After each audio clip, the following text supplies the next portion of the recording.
నిత్య పూజలివివు నేరిచిననోహో ప్రత్యక్షమైనట్టి పరమాత్మునికి నిత్య పూజలివివో.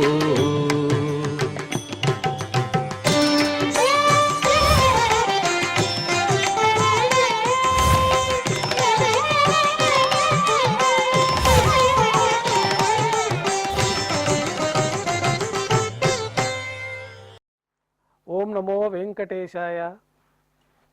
ఈరోజు బుధవారము, శ్రీ పరాభవనామ సంవత్సరము, ఉత్తరాయణము, వసంత ఋతువు, వైశాఖ మాసము, శుక్లపక్షము, పంచమి, షష్ఠి తిథి ద్వయము, ఆరుద్ర నక్షత్రము, ఏప్రిల్ 22, 2026.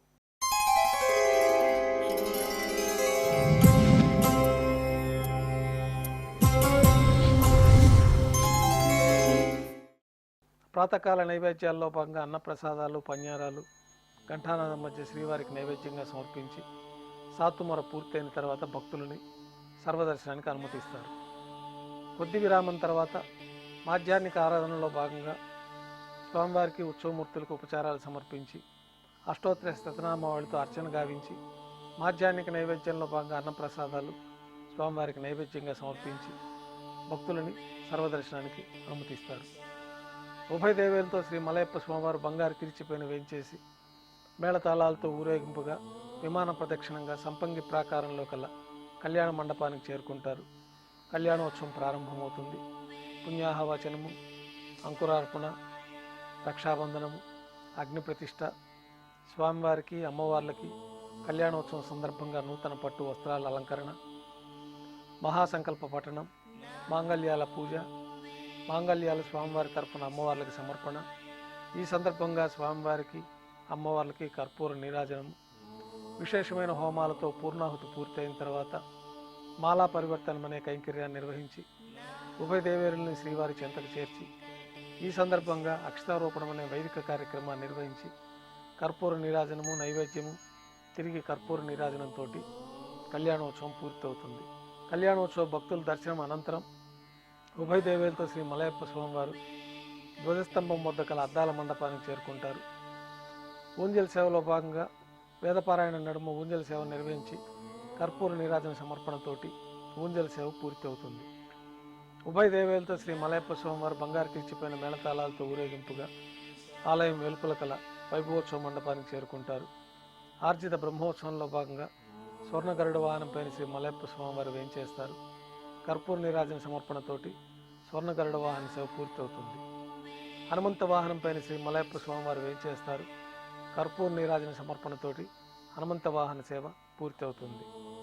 పెద్ద శేష వాహనంపైన శ్రీ మలయప్ప స్వామివారు వేయించేస్తారు. కర్పూర నీరాజనంతో పెద్ద శేష వాహన సేవ పూర్తి అవుతుంది.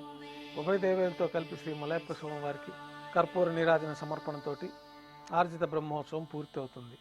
ఈరోజు భాష్యకారుల సాత్మర సందర్భంగా భాష్యకారుల వారికి ఉభయ దేవేలతో శ్రీ మలయప్ప స్వామి వారికి విశేష ఆభరణాలతో అలంకరణ పూర్తయిన తర్వాత సహస్ర దీపాలంకరణ సేవలో పాల్గొంటారు.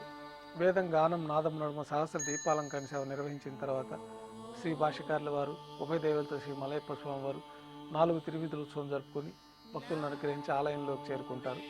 ఆలయంలో ముఖమండపంలో భాష్యకారుల వారి సాత్మర పూర్తి అవుతుంది. ఆలయంలో నిత్యోత్సవంలో భాగంగా విమాన ప్రదక్షిణంగా భాష్యకారుల వారి ముఖమండపానికి చేరుకొని అక్కడ ఆస్థానం పూర్తయిన తర్వాత గర్భాలయంలో వేయించేస్తారు. వెంటనే రాత్రి తోమాల సేవ ప్రారంభమవుతుంది. ఉదయం సమర్పించిన పుష్పమాలికలన్నీ సల్లింపు చేసుకుని గర్భాలయాన్ని శుద్ధి చేసుకొని బంగారు పంచపాత్రలో శుద్ధ తోయాన్ని నింపుకొని శ్రీవైకానస భగవత్ శాస్త్రోక్తమైన విధానంలో శ్రీవారికి ఉత్సవమూర్తులకు ఉపచారాలు సమర్పించి కొత్త పుష్పమాలికలతోటి శ్రీవారికి ఉత్సవమూర్తులకు అలంకరణ గావించి చతుర్వేద మంత్రాలతో మంత్రపుష్పాన్ని సమర్పించి నక్షత్ర నీరాజనము, కర్పూర నీరాజనంతో రాత్రి తోమాల సేవ పూర్తి అవుతుంది. తులసీదళంతో అష్టోత్తర శతనామార్చన నిర్వహించిన తర్వాత రాత్రి నైవేద్యంలో భాగంగా అన్నప్రసాదాలు, పన్యారాలు ఘంటానాదం మధ్య శ్రీవారికి నైవేద్యంగా సమర్పించి తిరువీస నైవేద్యం పూర్తయిన తర్వాత భక్తులని సర్వదర్శనానికి అనుమతిస్తారు. కొద్ది విరామం తర్వాత ఏకాంత సేవలో భాగంగా రాత్రి సమర్పించిన పుష్పమాలికలన్నీ సల్లింపు చేసుకొని గర్భాలయాన్ని శుద్ధి చేసుకొని బంగారు పంచపాత్రలో బ్రహ్మ తిరువారాధన కోసమే బంగారు బిందెలోని తీర్థాన్ని సమర్పించి ఏకాంత సేవలో భాగంగా బంగారు పట్టు పాన్పు పైన కౌతుక బేరమైన శ్రీ భోగ శ్రీనివాసమూర్తి వారిని వేంచేపు చేసి ఈ సందర్భంగా శ్రీవారికి దారోష్ణమైన గోక్షీరము జీడిపప్పు ద్రాక్ష కల్కండ పండ్లు నైవేద్యంగా సమర్పించి కర్పూర నీరాజనంతో ఏకాంత సేవ పూర్తవుతుంది. ఓం నమో వెంకటేశాయ.